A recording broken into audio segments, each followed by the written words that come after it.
Hey everyone, I'm Alexa Weissberg and I'm a lifestyle reporter for the Daily Collegian, and I'm going to be taking you through my week of meals Monday through Friday. Each meal is going to be cheap and it's also going to be pretty easy to make.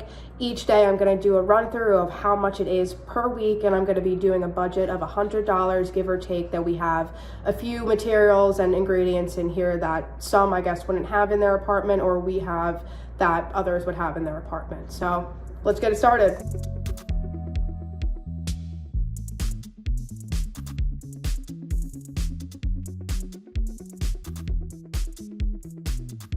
Just got back from Giant and we got all this for $90 plus the $10 that we spent at the farmer's market. So altogether the total is $100.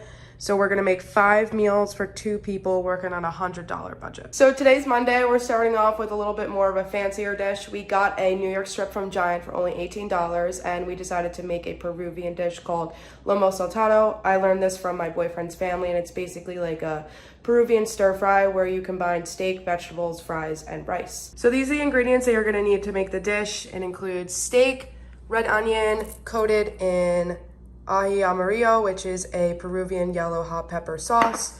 You're gonna need peppers, tomatoes, soy sauce, ginger, garlic paste, a few seasonings, and canola and fries.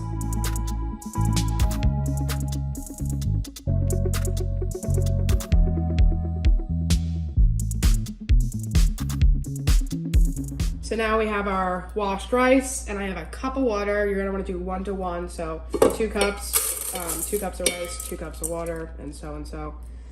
And we're using a rice maker, which is one of the easiest ways to make rice. You can also do this over the stovetop. Pour your water in, just kind of sift it around. Put in your rice maker, and this thing's the best because you can just put it on, put it to cook, and it'll start steaming, and it'll let you know when it's done. So it took about 10 to 15 minutes to make this, and it switched to warm, which is the best feature of this. And you can keep this on here as long as you want, and it gives you perfect fluffy rice every single time. So here's the final product, and altogether this meal would cost us $20 each, but we're starting off fancier, so this is one of the pricier dishes.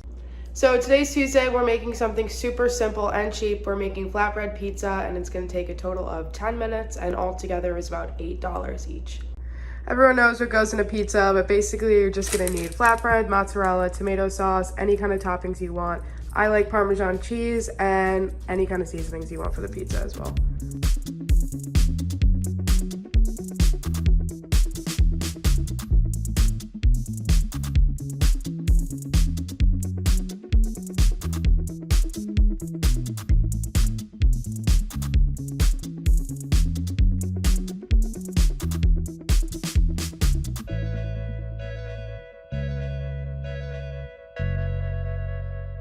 So after 5 minutes of broiling it at like 525 degrees, it should look like this. And after it's done, I like to top it with a little bit more Parmesan cheese, just because why not? And second, I like to put a little bit of red pepper flakes on it, and then a little bit of garlic salt. And so today's Wednesday, and we're gonna be making fried shrimp tacos, and altogether it's probably gonna be $15 each, considering it's gonna be for 2 people. We're gonna make 3 tacos each, and I'll show you the process of how we make it. This has to be one of my favorite dishes, A, because of how cheap it is, B, because of how easy it is. I know it doesn't seem like it's easy, but I promise it is. And 3, because of how many ingredients there are, not a lot, and what you'll see here is really all you need is shrimp, panko, tortillas, lime, and sour cream if you want to make the sauce that I make, oil to fry the shrimp in, just some kind of like cabbage mixture for the actual tacos, all these seasonings, and then eggs to dip the shrimp in, which you will see. And you're also going to want to dip in flour as well.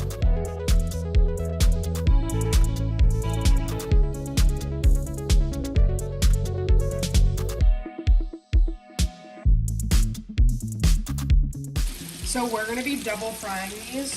So what you're gonna wanna do is kind of keep it in there until it looks like this, where it's just kind of golden brown. It's good. And I'm topping it with this sauce, which is basically just lime juice, decent amount of sour cream, and then also some chili flakes, not chili flakes, but what's it called? Chili, Cayenne pepper? No, it's just chili seasoning. Blanket on the name, but it's just chili pepper, like seasoning.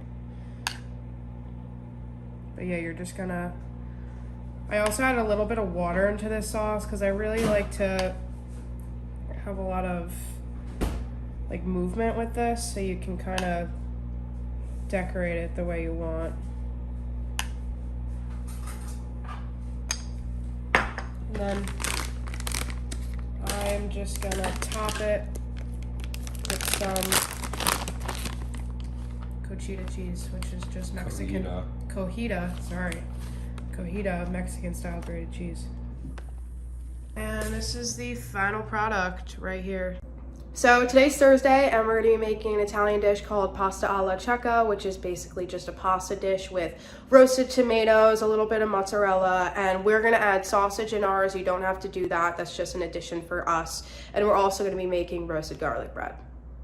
So the roasted garlic bread takes a little bit of your time, so you're going to want to start this much earlier than you do the pasta. And what you're going to want to do is take an entire head of garlic. You can do 3 if you want. We like to just do 1 because 3 is sometimes a little overbearing.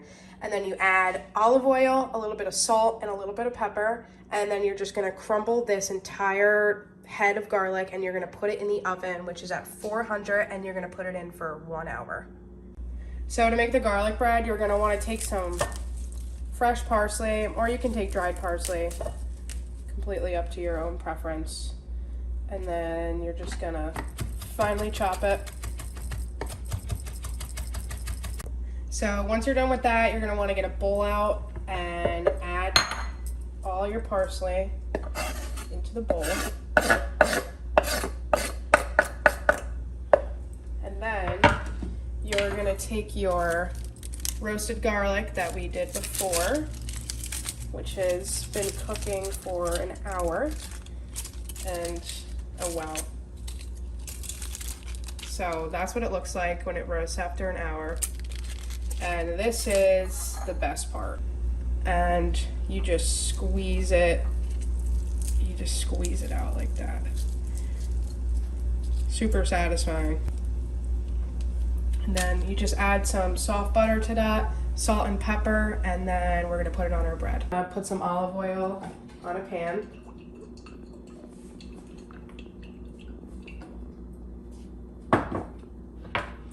Get those tomatoes right on there. Flip them around so they are evenly cooked. Suggest probably flipping these again halfway through cooking, so you're going to want to cook them for about 25 minutes or so, depending on your tomatoes and how big they are. And just kind of want to season them as well, generously, with salt and pepper. But you're going to want to flip them through, like I said, to just cook them evenly and get a good roast in the entire tomato. And then last but not least, just want to add a few garlic cloves, full garlic cloves around, because we're going to add that to the pasta sauce, and it's going to be extra good that it's roasted. All right, so here is the tray, and you're going to want to put this in the oven at 400, depending on the tomato size. So I'm going to do it for like 20 minutes.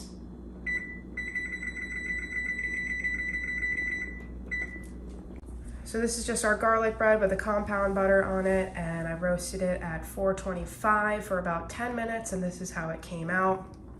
And we're gonna pair it with this beautiful pasta.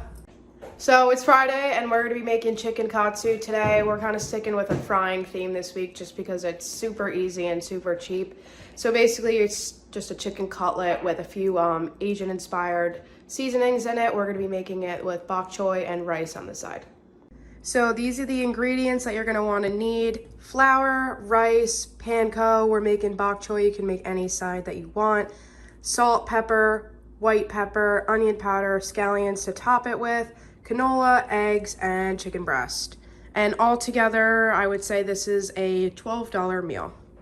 So I just cut up 2 full chicken breasts and I thinly sliced them. And then I also use this meat tenderizer over there to make them super thin like this. And then you're gonna wanna season them with onion powder, white pepper, regular pepper, and salt. And then after that, you're gonna take each chicken breast and you're gonna coat it with this trio I have right here. And what you're gonna wanna do is you're gonna wanna put it in egg, dip it in the flour, which is also seasoned with the seasons I just mentioned, dip it back in the egg, and then put it in the panko, and then you're gonna wanna put it right in this oil, and I'll show the finished product after that. And you're gonna wanna fry it. I'll probably show a video of it, but you're gonna wanna fry it for probably like 3 to 4 minutes, maybe 5, depending on your stovetop. So this is the final product. I basically just deep fried the chicken, like I said, topped it with scallions and sesame seeds. Here's our jasmine rice, bok choy with soy sauce, and also olive oil, ginger paste, and also garlic paste.